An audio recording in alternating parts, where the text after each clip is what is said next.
नमस्कार दोस्तों। OCN network में आपका स्वागत है। मैं हूं ओमकार चौधरी। देखिए, लोकसभा चुनाव 2024 के बाद से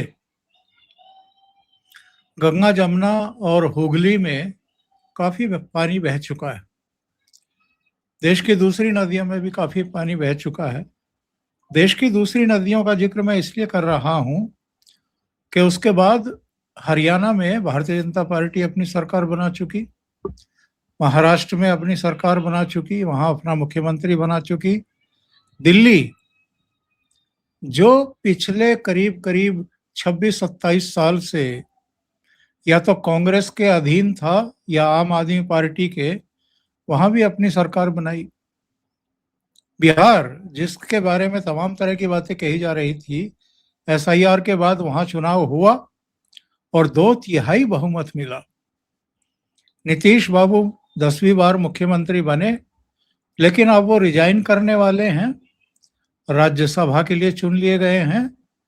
अब बिहार में भी भारतीय जनता पार्टी का मुख्यमंत्री किसी भी समय शपथ ले लेगा, ऐसी संभावना व्यक्त की जा रही है। तो जो इस समय माहौल है और जो पर्दे के पीछे से काम हुआ है, 2024 के लोकसभा चुनाव में कुछ कमियां, कुछ कमजोरियां, कुछ गलतियां सामने आई थी, उनको सुधारा गया है। संघ ने जमीन पर हरियाणा, दिल्ली, महाराष्ट्र, बिहार, हर जगह काम किया है और वो इस समय पश्चिम बंगाल में भी जमीन पर काम कर रहा है। भारतीय जनता पार्टी के, मैं तो इस समय कहूंगा कि दूसरे नेता हायरार्की में राजनाथ सिंह हो सकते हैं, लेकिन फैसले लेने में, रणनीति बनाने में, आगे बढ़कर के टक्कर लेने में, कैडर को, पार्टी को संकल्पबद्ध करके और लड़ने के लिए तैयार करने वाले अमित शाह कोलकाता में थे शनिवार को, और वहां उन्होंने ममता बनर्जी के खिलाफ आरोप पत्र जारी किया। यानी एक तरीके से उन्होंने चुनाव का शंखनाद कर दिया है। तो आज इसी पर हम चर्चा करेंगे। पश्चिम बंगाल में क्या होने जा रहा है, क्या संभावनाएं हैं, और इन आरोपों के बाद क्या भारतीय जनता पार्टी का ममता बनर्जी के खिलाफ हमला इन्हीं पॉइंट्स के इर्द गिर्द रहेगा, इन्हीं मुद्दों के आसपास रहेगा, ये जानने की कोशिश करेंगे।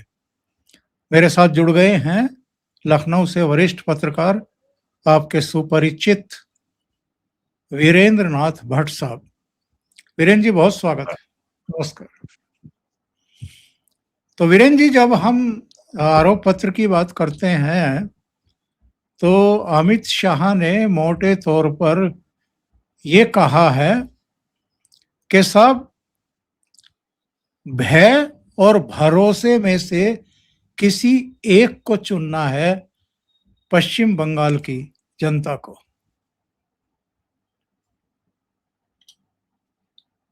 जी देखिए, जो आज अमित शाह ने जो आरोप पत्र पेश किया है, वो जो उन्होंने जिस बात पे जोर दिया है, वो कि आप वो कभी टांग तुड़ा लेती है, कभी कुछ कर लेती है ममता बनर्जी, और विक्टिम कार्ड खेलती है। भारत का इतिहास जो पिछले 40 साल का है, उसमें किसी भी राज्य में आप देखिए तो क्षेत्रीय पार्टियों के पास सब में एक बात समान है। उनके पास कोई सब्सटेंटिव पॉलिटिकल प्रोग्राम नहीं होता, उनके पास कोई सब्सटेंटिव, कोई इकोनॉमिक विजन नहीं होता। वो कुछ केवल नारों के ऊपर और कुछ जो है परिवार के ऊपर, जाति के ऊपर, मजहब के ऊपर, क्षेत्रीयता के ऊपर कोई ना कोई विक्टिम कार्ड वो ले आते हैं, और उसी के आधार पर, भावुकता के आधार पर वो अ, अपने वोटर को मोबिलाइज करते हैं और इलेक्शन जीतते हैं और सत्ता में बने रहते हैं। सीपीएम जो है उसने लगभग जो है 35 साल राज किया, लेकिन सीपीएम के पास जो है केवल नारे थे कि हम गरीब हैं, और बंगाल में जो है गरीबी का ये आलम है कि 10 और 5 पैसे के सिक्के बंगाल में आज भी चलते हैं। लेकिन उत्तर प्रदेश में आपको 10 5 10 20 पैसे का सिक्का, 4 आने का सिक्का, 8 आने का सिक्का अब आपको चलन में नहीं मिलेगा। लेकिन बंगाल में इतनी ज्यादा प्रॉस्पेरिटी आई है पिछले 50 सालों में, 35 साल जो है आपका सीपीएम और 15 साल में आपकी ममता बनर्जी, कि वहां आज भी जो है 10-15 पैसे के 10 और 5 पैसे के सिक्कों का चलन है। ये अपने आप में बहुत बड़ा इंडिकेटर है कि वहां पे इकोनॉमी की क्या हालत है। अभी अगर आपको जो है किसी शादी में अगर आपको जो जो भेंट शगुन दिया जाता है, 11 रुपए अगर देने हो या 101 रुपए, 501 रुपए देने हो, तो एक का नोट नहीं मिलता आपको यूपी में। लेकिन हाँ, सिक्का मिल जाता है। लेकिन बंगाल में जो है 8 आने 4 आने आज भी चल रहे हैं। आप इससे अंदाज लगा लीजिए। ममता बनर्जी की समस्या ये है कि जिन मुद्दों पर वो सीपीएम का विरोध करके, सीपीएम के पॉलिटिकल मॉडल जिसमें आतंक और माफिया और दहशत और डर का साम्राज्य बना करके उन्होंने अपना राज चलाया, जो है उन्होंने 35 साल, और उन्होंने साइलेंट रैगिंग की, कि मतलब कि जहां अगर अगर मतदाताओं की लाइन लगी है किसी पोलिंग बूथ के आगे और सीपीएम के कार्डर को लगता था कि ये वोट हमें नहीं मिलेगा, तो वो वहां जाके बोतलें फोड़ते थे, कांच की बोतलें फोड़ते थे और वहां से चले जाते थे और लोग भय से भाग जाते थे। और और भी तमाम तरह के मैनिपुलेशन वहां होते थे। ममता बनर्जी ने एग्जैक्टली इसी मॉडल को अपना लिया था पिछले 15 सालों में। ममता बनर्जी जब लोकसभा की मेंबर थी, और यहाँ ममता बनर्जी को ये भी याद रहना चाहिए कि वो अटल बिहारी वाजपेयी की सरकार में एनडीए की पार्टनर थी और मिनिस्टर थी, रेल मिनिस्टर थी, और वहां पे उन्होंने भी वही गरीबी का नाटक खेला था। तो और यही ममता बनर्जी आज बीजेपी की शत्रु हो गई है। तो ममता बनर्जी ने पिछले 15 सालों में सीपीएम के मॉडल को वही हूबहू अपना लिया और कहीं कोई परिवर्तन का उन्होंने प्रयास नहीं किया। और सीपीएम के 35 साल के राज से जनता इतनी ऊब चुकी थी कि उसको उम्मीद थी कि अब कुछ भला भला होगा।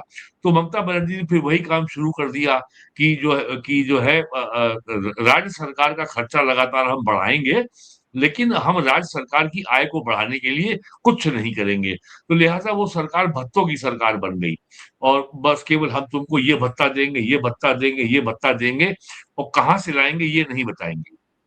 और अपनी जो है केंद्र सरकार का बंगाल के ऊपर कहीं कोई की कल्याणकारी योजनाओं का कोई लाभ ना होने पाए, ममता बनर्जी ने केंद्र सरकार की प्रमुख योजनाओं को अपने राज्य में लागू ही नहीं होने दिया।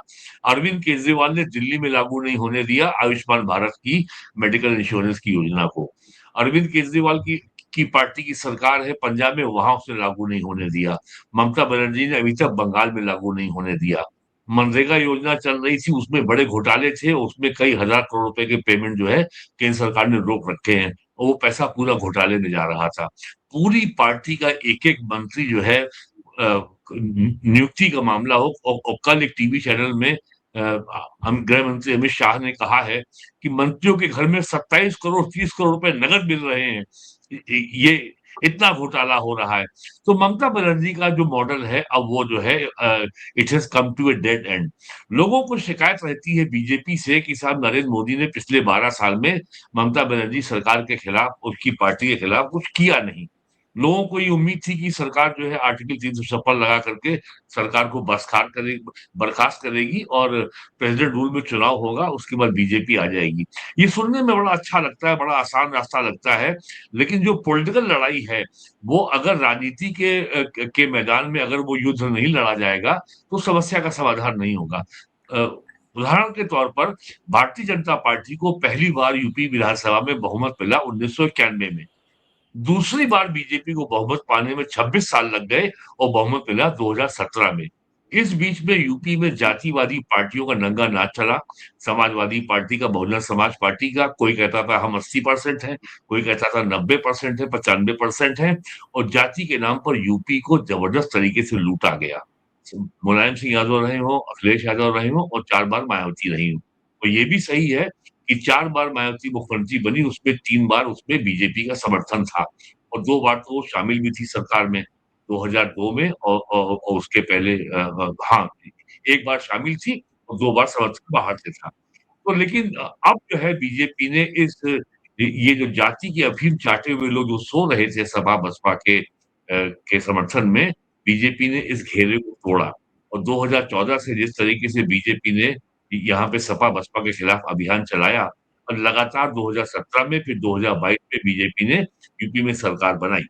उसके पहले बीजेपी ने 2014 में यहाँ पे लोकसभा के चुनाव की 80 सीटों में 70 के ऊपर सीटें जीती। 2019 में भी 60-65 के ऊपर सीटें जीती। 2024 में उसका आंकड़ा घट गया और वो घट के 33 सीटों में आ गया आउट ऑफ 80 सीट्स। तो बीजेपी ने बंगाल में भी यही पॉलिटिकल प्रोसेस के ज़रिए टीएमसी से लड़ाई लड़ी है। मोबिलाइजेशन किया है, ग्रास रूट लेवल पे अपनी पकड़ बनाई है, अपना और अपना जनाधार का विस्तार किया है और मुद्दों के आधार पे लोगों को बताया कि हमें क्या करना चाहिए, हम क्या करने जा रहे हैं और ममता बनर्जी ने कैसे आप जो है इस प्रदेश की जनता को धोखा दिया है। तो अब ये चीज़ हो रही है। मान लीजिए कल को अगर ममता बनर्जी की सरकार ये बीजेपी की सरकार बन भी जाती है, तो बीजेपी की चुनौतियाँ कम होने के बजाय बढ़ जाएँगी। क्योंकि फिर लोगों को उम्मीद होगी कि जो कुछ लूट-पाट का राज सीपीएम की सरकार में था, जो कुछ लूट-पाट का माफिया राज जो है ममता बनर्जी की सरकार में था, उसको रिप्लेस करना इतना आसान नहीं होगा। क्योंकि ये पॉलिटिकल मॉडल वहाँ पे 50 साल से चल रहा है। अगर आप अगर कलकत्ता के किसी इलाके में रहते हैं और आपके घर में अगर प्लम्बर आता है, इलेक्ट्रीशियन आता है, एक स्विच लगाने या एक टोटी बदलने उसको भी स्थानीय सीपीएम पहले सीपीएम और बाद में टीएमसी के कार्यकर्ता को अपना कट मनी देना होता है, ये आज भी है। और कलकत्ता के और पश्चिम बंगाल के सभी शहरों में हर गली मोहल्ले में कैरम क्लब बने हुए हैं। सीपीएम का बाद में ममता बनर्जी का जो वोटर मैपिंग का जो नेटवर्क है वो इतना स्ट्रॉन्ग है, उनको हर शहर की हर गली का, हर मोहल्ले का ये मालूम है कि यहाँ कितने वोटर हैं, कौन वोटर किसको वोट देता है और किस घर में मतदाता की मृत्यु हो गई है, लेकिन उसका नाम सूची में बना हुआ है और कैसे जो है हमें वोट को मैनेज करना है।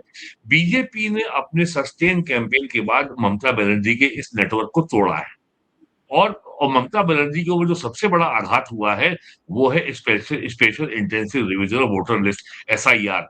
जब ममता बनर्जी जो है लोकसभा में जब वो थी की जब मेंबर थी 2004 से 11 के बीच में तब यही ममता बनर्जी अवैध घुसपैठ के खिलाफ अभियान चलाती थी और ये लगातार कहती थी कि सीपीएम बांग्लादेश से घुसपैठ को बढ़ावा दे रही है और उनका नाम अवैध रूप से मतदाता सूची में शामिल किया जा रहा है। 2011 में मुख्यमंत्री बनने के बाद वही ममता बनर्जी सीपीएम की नीति पे चलने लगी और उसने भी अवैध घुसपैठ को जम के बढ़ावा दिया और उनका नाम वोटर लिस्ट में सबके नाम में शामिल कराए गए। अब आपने देखा कि लॉजिकल डिस्क्रेपेंसी के नाम पर वहाँ पे करीब 80 से लाख से 1 करोड़ के बीच में मतदाता पकड़े गए हैं। जहाँ पे पिता की आयु जो है 20 या 25 साल है और ग्रैंडसन की आयु भी 15 साल है। ऐसी-ऐसी वहाँ पे डिस्क्रिपेंसी ऐसी-ऐसी वहाँ पे एनोमलीज़ या अनियमितताएँ पकड़ी गई हैं। तो अब ये जो काम चल रहा है, एसआईआर ने और ममता बनर्जी के ऊपर जो असली चोट हुई है, वो एसआईआर हुई है। अब 2021 के विधानसभा चुनाव में ममता बनर्जी और बीजेपी के बीच में जो वोट शेयर का जो अंतर था, वो मात्र 58 लाख था। अब तक 60 लाख से ज़्यादा वोटरों के नाम मतदाता सूची से काटे जा चुके हैं। लगभग और जब और अभी वहाँ एसआईआर चल रहा है और ये संख्या 1 करोड़ के ऊपर पहुँचेगी। तो ये अगर वहाँ पे टोटल मतदाता सूची में अगर 5% वोट भी कम हो गए, तो ममता बनर्जी के लिए बहुत बड़ा झटका साबित होने वाला है और सुप्रीम कोर्ट ने एक अभूतपूर्व काम किया है 1952 से यूपी में देश में चुनाव हो रहे हैं। ऐसा पहली बार हुआ है कि सुप्रीम कोर्ट ने आर्टिकल 142 के तहत सुप्रीम कोर्ट द्वारा दिया गया कोई भी निर्णय देश का कानून बन जाता है। It becomes law of the land. तो आर्टिकल 142 में सुप्रीम कोर्ट ने कलकत्ता हाई कोर्ट को कहा कि आप अपने स्टेट जुडिशियल सर्विसेज के अफसरों को स्पेयर कीजिए ताकि उनसे एसआईआर में एजुकेशन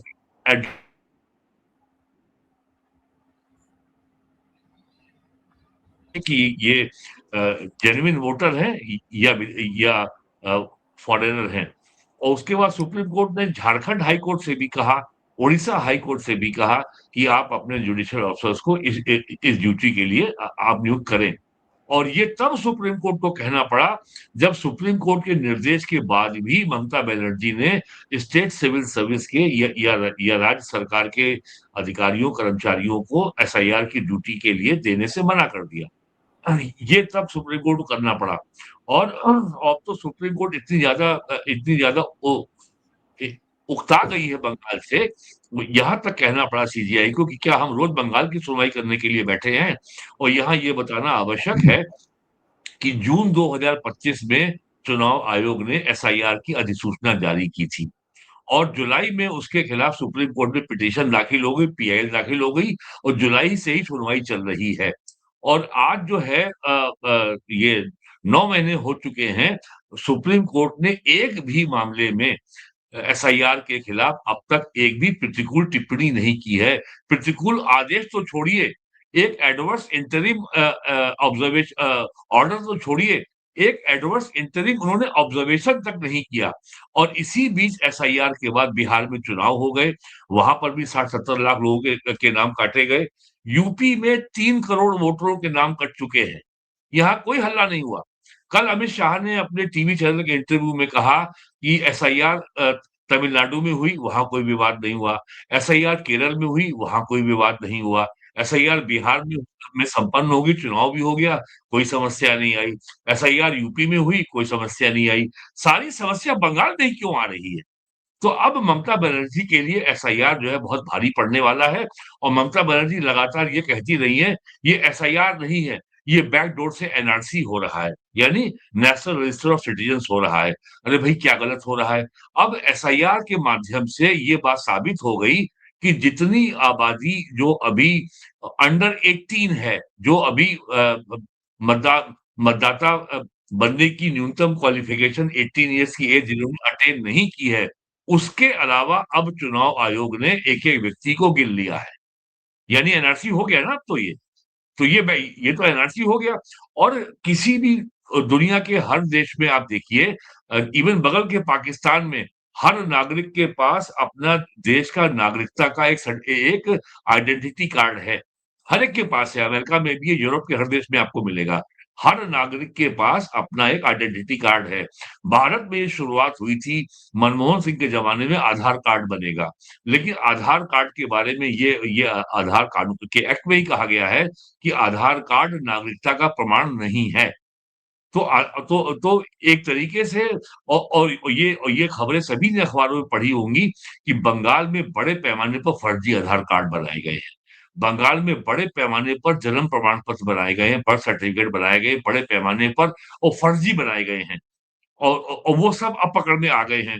तो ये जो ममता बनर्जी का जो आरोप था कि ये बैकडोर से एनआरसी हो रहा है, ये आरोप नहीं था, ये ममता बनर्जी का भय था। ये वो डरी हुई थी। और आज मैं देख रहा हूँ पहली बार पिछले 50 सालों में सीपीएम के ज़माने में भी पत्रकार जाते थे, टीवी कैमरा में जाते थे और टीवी जर्नलिज़्म को इंडिया में आया अब तो 30 साल हो रहे हैं। कहीं पर भी वोटर खुल के बात नहीं करता था कि वो ना कभी सीपीएम के खिलाफ और ना कभी टीएमसी के खिलाफ। अब बंगाल में, अन्य राज्यों में लगातार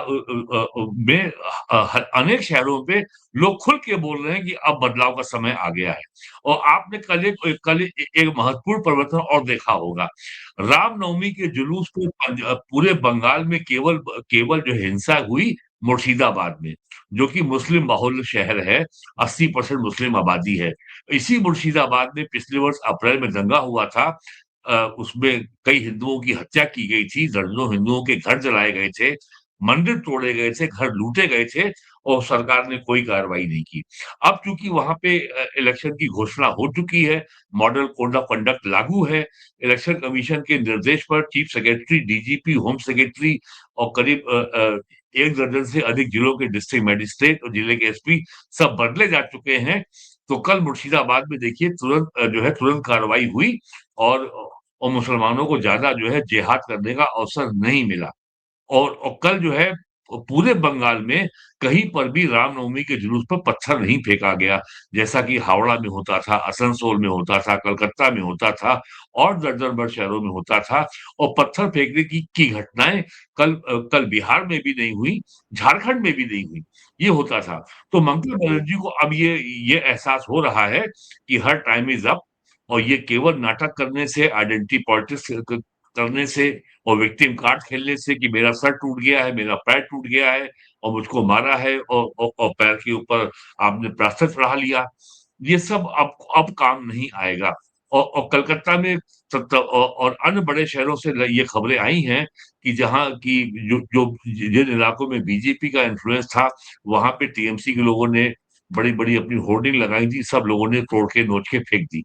तो अब लोग ममता के खिलाफ खुल के बोल रहे हैं और ये बात जो है और आप देख भी रहे होंगे 2021 में ममता बनर्जी ने अपने काडर को खुला हिंसा का आह्वान किया था कि खेला होबे। याद है आपको? ये हिंसा का आह्वान था कि जम के मारो हमें चुनाव जीतना है। अब की बार ममता बनर्जी ऐसा कोई ऑफेंसिव इलेक्शन कैंपेन का नारा, स्लोगन अभी तक लेके आगे नहीं आ पाई हैं। और आपको मालूम है आज जो है 28 तारीख हो गई है और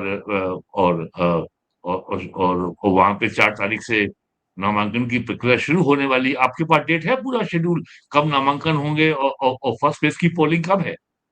वो देखना पड़ेगा। लेकिन आज जो अमित शाह ने मोटी-मोटी बातें कही हैं, वो दर्शकों के सामने हैं।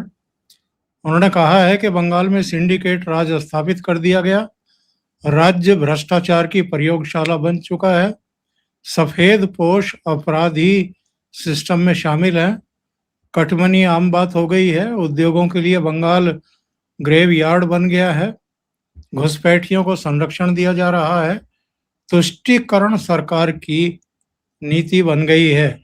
इसके अलावा जो उन्होंने कहा है कि ये विक्टिम कार्ड खेलने की में महारत हासिल रखती हैं, कभी पैर तोड़वाती हैं, कभी सिर पर पट्टी बांध लेती हैं, कभी बीमार होने का नाटक करती हैं।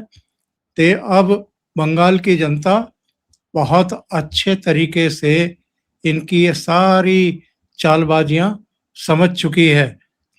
तो सीधा अटैक है गृह मंत्री की तरफ से।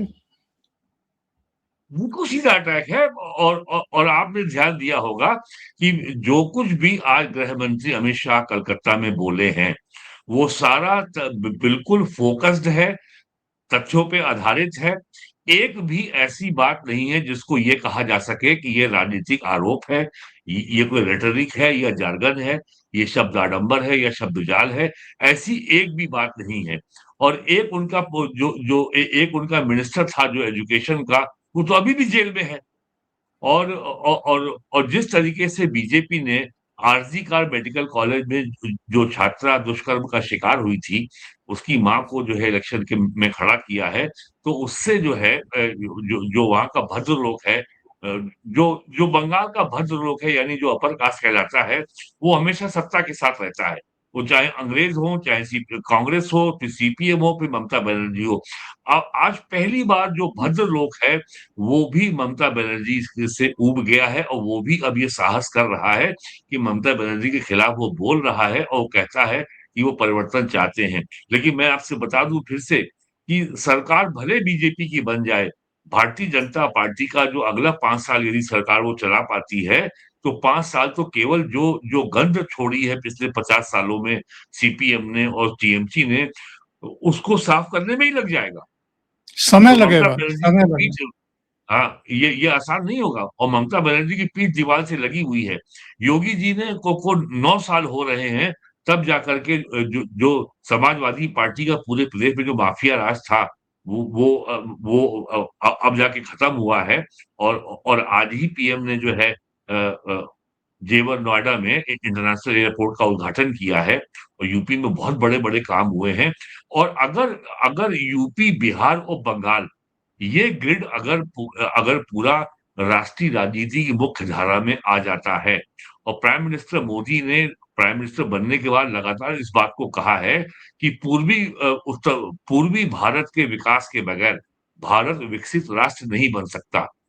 तो बिल्कुल। यूपी, बिहार, उड़ीसा, बंगाल और असम, ये अगर नेशनल ग्रिड का हिस्सा बन गया और ये अगर राष्ट्र की मुख्य धारा का यहाँ की राजनीति राष्ट्र की मुख्य धारा से जुड़ गई, तो इस क्षेत्र में इतने बड़े परिवर्तन होंगे कि 5 साल बाद लोगों को विश्वास नहीं होगा। लेकिन मेरा अभी भी मानना है कि ये चुनौती बहुत बड़ी है, चुनौती ये और अगर एक और इलेक्शन जीत लेने से, सरकार बना लेने से यह चुनौती न समाप्त होती है, न कम होती है।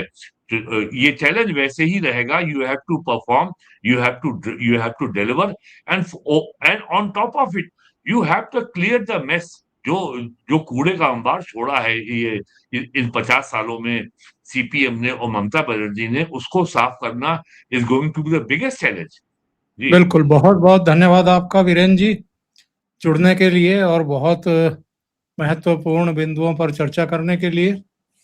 दर्शकों से निवेदन है कि आपको अगर ये चर्चा अच्छी लगी हो तो लाइक का बटन दबा दें, वीडियो को फॉरवर्ड करें, चैनल सब्सक्राइब ना किया हो तो चैनल को सब्सक्राइब भी कर लें। बहुत-बहुत धन्यवाद भट्ट साहब। Thank you so much. नमस्कार। नमस्कार।